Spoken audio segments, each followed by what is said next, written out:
like a Hellcat.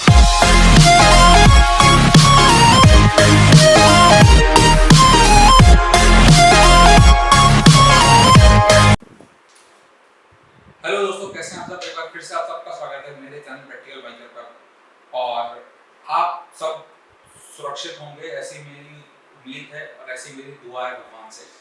और आज जो हम बात करने वाले हैं वो ये है कि ग्रीन जोन में कुछ एक्टिविटीज स्टार्ट हो गई हैं। आप लोग अपने ऑफिस जा सकते हैं और छोटे मोटे कामों के लिए बाहर निकल सकते हैं। ऑरेंज जोन में भी अब कुछ ऑफिस खुल गए हैं और आप उन कामों के लिए भी बाहर निकल सकते हैं। रेड जोन में भी at least government offices, central government के कुछ खुल गए हैं, कुछ और अदर ऑफिसेज भी खुल गए हैं, कुछ कंपनीज फैक्ट्रीज वगैरह खुलने लगी हैं धीरे धीरे। तो और कुछ एरियाज में कुछ नहीं भी खुला है। तो हम यही बात करने वाले हैं कि अगर आप अपना व्हीकल नहीं यूज कर पा रहे हैं तो आप उसको कैसे मेंटेन करेंगे, और अगर आप अपना व्हीकल यूज कर पा रहे हैं तो आप उसे कैसे रीस्टार्ट कर पाएंगे या उसको उसकी फर्दर मेंटेनेंस कैसे कर पाएंगे। तो यही सब बातें करते हैं आज। तो चलिए शुरू करते हैं। तो सबसे पहले उन लोगों के लिए जो लोग अपना व्हीकल यूज नहीं कर पा रहे हैं, तो उन लोगों के लिए अगर आप टू व्हीलर यूज करते हैं या अगर आप फोर व्हीलर भी यूज करते हैं तो भी आपके लिए सबसे बड़ी जो इम्पोर्टेंट चीज है वो ये है कि आप हमेशा अपना व्हीकल छाया में खड़ा रखें। अगर आपको शेड के नीचे पार्क नहीं करने को मिलता है तो आप उसे कवर करके रखें। जनरली जो कार ओनर्स होते हैं उनके पास अपनी कार का एक कवर होता है। जो टू व्हीलर वाले होते हैं उनको जनरली अपनी गाड़ी के लिए कवर नहीं खरीदते हैं। तो उन लोगों के लिए अगर आपके पास टू व्हीलर का कवर नहीं है तो आप अपने घर की पुरानी बेडशीट, अगर हो सके तो डबल बेड की बेडशीट यूज करें। अगर सिंगल बेड की बेडशीट है तो भी आप उसे बॉडी पर से कवर कर लें, उसे कॉर्नर्स में कोई दूसरा धागा बांधकर उसे शॉकर से बांध के आप अपनी बॉडी कवर कर सकते हैं। क्योंकि अगर आप शेड में नहीं खड़ी करेंगे, अगर आप छाया में नहीं खड़ी करेंगे तो गाड़ी का कलर उड़ने के चांसेस बहुत हो जाते हैं। और इसके बाद दूसरी चीज, आपने गाड़ी खड़ी करके रख दी, आप 15-20 दिन उसको ऐसे नहीं छोड़ें। आप उसको थोड़ा बहुत आगे थोड़ा बहुत पीछे हर 2-4 दिन में करते रहें। वो इसलिए क्योंकि अगर कोई गाड़ी बहुत देर तक एक जगह पर खड़ी रहती है, बहुत देर तक मतलब कुछ दिनों तक एक जगह पर खड़ी रहती है, और अभी गर्मियां स्टार्ट हो गई हैं, तो हो सकता है कि आपका जो गाड़ी का टायर है वो उस जगह से नीचे फ्लैट हो जाए। हालांकि वो फ्लैट कुछ टाइम बाद ठीक हो जाता है, लेकिन स्टिल जब तक वो ठीक नहीं होता है तब तक वो आपको परेशान करेगा। आपकी वो टू व्हीलर अगर है तो वो इम्बैलेंसिंग बहुत ज़्यादा क्रिएट कर सकता है। तो अपना व्हीकल थोड़ा बहुत आगे थोड़ा बहुत पीछे करते रहें। और अगर वो फ्लैट नहीं भी होता है तो भी एक जगह जब गाड़ी खड़ी रहती है तो उस एक जगह पर प्रेशर बहुत पड़ता है, क्योंकि गाड़ी में वजन होता है। स्पेशली कार्स के जो आगे वाले टायर्स होते हैं वो जिस जगह पर खड़े रहते हैं उस जगह से वो साइड वॉल्स लीक स्टार्ट हो सकती है। तो आप अपनी गाड़ी को थोड़ा बहुत आगे पीछे थोड़ा बहुत आगे पीछे करते रहें, जिससे आपकी गाड़ी का टायर प्रॉपर कंडीशन में रहेगा। और हर 15-20 दिन में उसे एक बार स्टार्ट करके थोड़ा बहुत चलाकर भी देखें। स्टार्ट करने का मैं इसलिए कह रहा हूँ क्योंकि जो बैटरी है वो अपने आप को रिचार्ज कर ले।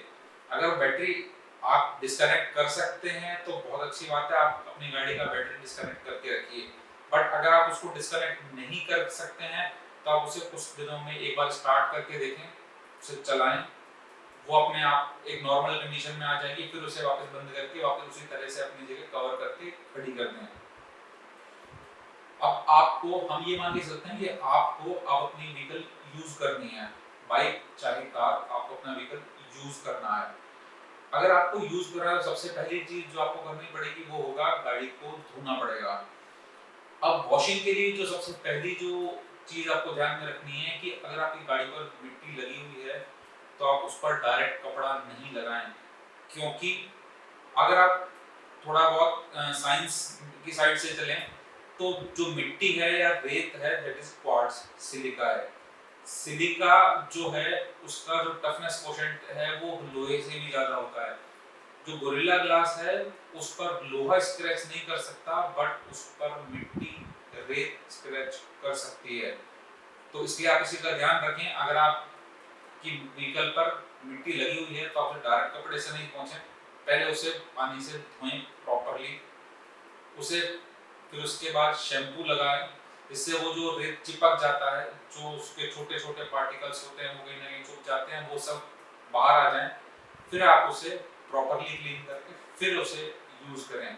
अगर आप उसे डायरेक्ट कपड़ा लगा देंगे या कुछ और चीज़ से रगड़ने लगेंगे तो वो गाड़ी पर स्क्रैच करता है।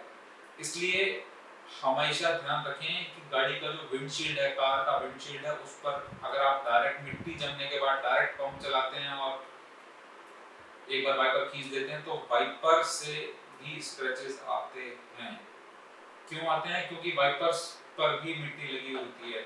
इसलिए अगर आपको लगता है आपको कहीं जाना है, रास्ते में वाइपर स्लिप पड़ सकती है, तो आप एक बार अपना वाइपर का ब्लेड जरूर साफ कर लें। ये थी कुछ जरूरी बातें। इसके बाद कुछ टेक्निकल बात करते हैं। आपको अपने व्हीकल का ऑयल लेवल भी चेक करना है।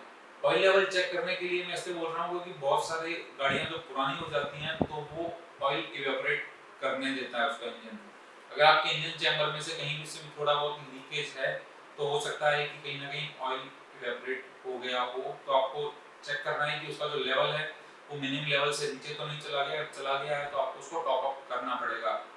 इसी के साथ एक चीज और जुड़ी हुई है कि जब मैं आपको बार बार स्टार्ट करने के लिए भी इसलिए बोल रहा था कि गाड़ी का जो इंजन ऑयल होता है उसमें कुछ कार्बन आ जाता है। डेफिनेटली फ्रिक्शन होता है तो कहीं ना कहीं से कार्बन भी आता है, कुछ और गंदगी भी आती है। गाड़ी बहुत दिन तक अगर खड़ी रहती है तो उसमें जो गंदगी है वो सब नीचे सेटल हो जाती है इंजन चैम्बर में। अगर वो नीचे सेटल हो जाएगी तो वो तब तक बाहर नहीं आएगी जब तक वो इंजन खुलेगा नहीं और प्रॉपर्ली बाहर नहीं होगा, या उसमें आप इंजन फ्लश नहीं करेंगे। अगर आप गाड़ी को टाइमली स्टार्ट करते रहेंगे तो जो इंजन ऑयल है वो रोटेशन में रहेगा, वो जो गंदगी है वो नीचे बैठेगी नहीं बैठेगी तो आपका इंजन क्लीन रहेगा। तो आपको अपने गाड़ी के ऑयल्स का जो लेवल है वो चेक करना है। इंजन ऑयल के साथ साथ आपको अपनी गाड़ी को ब्रेक का जो ऑयल लेवल है वो भी चेक करना है। टू व्हीलर्स में जो जहाँ पर डिस्क ब्रेक होता है वहाँ पर एक छोटा सा ब्रेक ऑयल का बॉक्स बना होता है।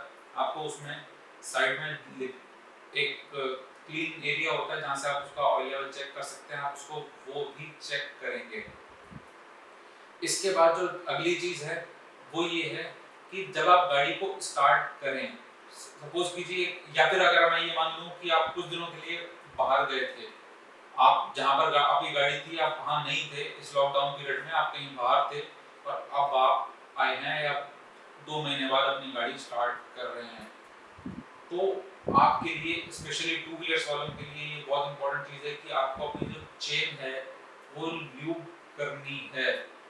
अगर आप अपनी चेन ल्यूब करते हैं और आप बहुत लंबे टाइम बाद चला रहे हैं तो स्पेशली आपको चेन एटलीस्ट 1.5 से 2 घंटे पहले ल्यूब कर लेनी चाहिए। क्यों? उसके जो जॉइंट्स हैं उसके अंदर तक वो ल्यूब पहुंचना चाहिए। ऐसा नहीं है कि आपने ल्यूब किया और वो तुरंत अंदर फैल गया, ऐसा नहीं होता। आपने जब ल्यूब किया तो वो धीरे धीरे धीरे धीरे धीरे धीरे अंदर जाता है। आपने जब ल्यूब किया, ढक्कन बंद किया और बाइक में चाबी लगाकर चल देंगे तो वो जो कुछ एरियाज हैं जो अंदर डीप एरियाज है वहां पर अब तक ल्यूब नहीं पहुंचा है, वहां पर फिर फ्रिक्शन होगा और उससे चेन जल्दी खराब होने का डर रहता है।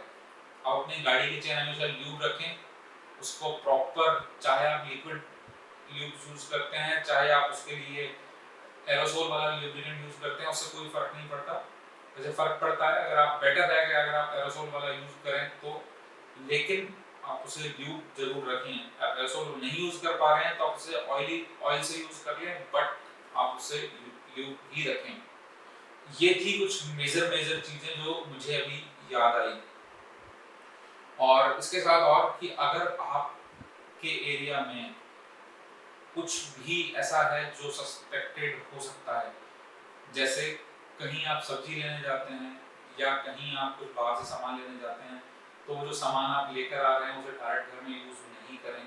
आप उसे घर लाकर पहले धोएं अच्छे से, इफ़ पॉसिबल आप उसे सैनिटाइज कर सकते हैं तो आप उसे सैनिटाइज कर लें, क्योंकि नहीं पता वायरस किस मीडियम के थ्रू कहाँ ट्रेवल कर रहा होगा। तो मेरी आप सबसे रिक्वेस्ट यही है कि आप इस टफ टाइम में एक दूसरे की सहायता करें, खुद को स्वस्थ रखें, अपने परिवार को स्वस्थ रखें और अपने आसपास के सभी लोगों को स्वस्थ रखने में अपनी अहम भूमिका निभाएं। तो आज की वीडियो यहीं समाप्त करते हैं। फिर मिलेंगे एक नई वीडियो में। उम्मीद करता हूँ कि अगली वीडियो बहुत जल्दी आए। मैं इस लॉकडाउन का यूटिलाइजेशन नहीं कर पाया क्योंकि मेरा जो एक्चुअली वीडियो बनाने का था वो ये था कि मैं बाहर जाके बनाऊँ, बट बाहर जाना अलाउड नहीं है और मुझे रूम में बैठ के बनाने में थोड़ा सा अनकंफर्टेबल लगता है। तो जल्दी कोशिश करते हैं कि अगर लॉकडाउन खुल जाता है तो बहुत अच्छी बात है, नहीं खुलता है तो आपके लिए कुछ और थियोरेटिकल नॉलेज वाली चीज़ें मैं जल्दी लेके आऊँगा। और आप सब धीरे चलिए, सुरक्षित चलिए तो नहीं कहूँगा, लेकिन आप अपने आप को घर में रखें, जितना हो सके बाहर ना निकलें। जो भी कुछ इमरजेंसी वाली चीज़ हो आप उसके लिए बाहर जाएं, पूरी तरह सावधानी से जाएं और सावधानी से वापस जल्दी घर आ जाएं। तो फिर मिलेंगे एक नई वीडियो में, तब तक अपना ध्यान रखिए, घर में रहिए, सुरक्षित रहिए। जय हिंद, जय भारत।